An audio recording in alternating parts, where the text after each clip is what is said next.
Hi friends, welcome back to my channel. ಇವತ್ತು ನಾನೊಂದು ಸಾರು ರೆಸಿಪಿ ತೊಗೊಂಬಂದಿನಿ. ಬರ್ರಿ ಅದನ್ನು ಹೆಂಗೆ ಮಾಡೋದಂತ ನೋಡ್ಕೊಂಬರೋಣ. ಇಡ್ಲಿ, ದೋಸೆ, ಪಡ್ಡು ಮಾಡಿದಾಗ ಚಟ್ನಿ ಉಳಿದಿರ್ತೈತಲ್ಲ, ಅದರಲ್ಲೇ ನಾನು ಸಾರು ಮಾಡ್ಕೊಳಕತ್ತೀನಿ. ಒಂದು ಬೋಗಾಣಿಗೆ ಉಳಿದಿರೋ ಚಟ್ನಿ ಹಾಕ್ಕೊಂಡು ಟೊಮೆಟೊ, ಉಪ್ಪು, ಮಸಾಲ, ಖಾರ ಎಷ್ಟು ಬೇಕಷ್ಟು ನೀರು ಹಾಕ್ಕೊಂಡು ಕುದಿಸ್ಕೋಬೇಕು. ತಿಕ್ನೆಸ್ ನೋಡಿಕೊಂಡು ನೀವು ನೀರು ಸೇರಿಸ್ಕೊರಿ. ಎಲ್ಲರ ಮನೆಯಾಗೂ ಇಡ್ಲಿ, ದೋಸೆ, ಪಡ್ಡು ಮಾಡಿದಾಗ ಈ ಥರ ಚಟ್ನಿ ಉಳಿತೈತಿ. ಚಟ್ನಿ ಕೆಡೋಕ್ಕಿಂತ ಮುಂಚೆನ ನೀವು ಈ ಥರ ಸಾರು ಮಾಡ್ಕೊಂಡು ತಿನ್ನಿರಿ, ಭಾಳ ಚಲೋ ಇರ್ತೈತಿ. ಇದಕ್ಕೆ ಶೇಂಗಾ ಮತ್ತು ಪುಟಾಣಿ ಹಾಕಿ ಮಾಡಿರ್ತೀನಿ ನಾನು. ಆ ಶೇಂಗಾ ಸಾರು ಮಾಡ್ತೀವಲ್ಲ ಅದು ಸೇಮ ಆಗುತ್ತೆ. ಈಗ ಅದಕ್ಕೆ ಒಗ್ಗರಣೆ ಮಾಡ್ಕೊಳ್ಳೋಣ.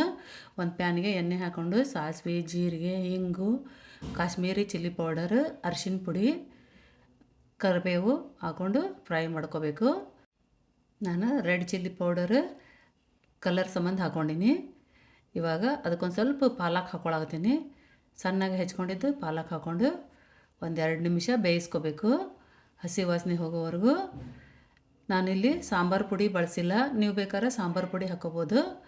ನಾನು ಮಸಾಲ ಖಾರನ ಹಾಕ್ಕೊಂಡಿನಲ್ಲ, ಅದ್ರಾಗ ಎಲ್ಲ ಮಸಾಲನೂ ಇರ್ತೈತಿ.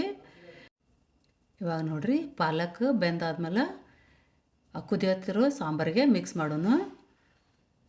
ಮಿಕ್ಸ್ ಮಾಡಿ ಒಂದು 2 ನಿಮಿಷ ಕುದಿಸ್ಕೋಬೇಕು. ಚಟ್ನಿ ಉಳ್ದತ್ತಂಥೇಳಿ ನಾವೇನು ಮಾಡ್ತೀವಿ, ಹೆಣ್ಮಕ್ಳು ಫ್ರಿಜ್ ಒಳಗೆ ಇಟ್ಬಿಡ್ತೀವಿ. ಸಾಯಂಕಾಲ ತಿಂದ್ರಾತು, ಮಧ್ಯಾಹ್ನ ತಿಂದ್ರಾತು ಅಂಥೇಳಿ 2-3 ದಿವಸ ಅದರೊಳಗೆ ಫ್ರಿಜ್ ಒಳಗೆ ಇಟ್ಟು ಲಾಸ್ಟಿಗೆ ಏನು ಮಾಡ್ತೀವಿ, ಡಸ್ಟ್ಬಿನ್ನಿಗೆ ಹಾಕ್ಬಿಡ್ತೀವಿ.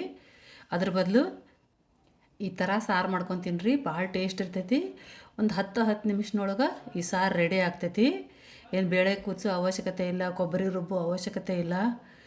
ಎಲ್ಲನೂ ಇನ್ಸ್ಟಂಟಾಗಿ ಒಂದು 10 ನಿಮಿಷನೊಳಗೆ ರೆಡಿ ಆಗಿಬಿಡುತ್ತೆ.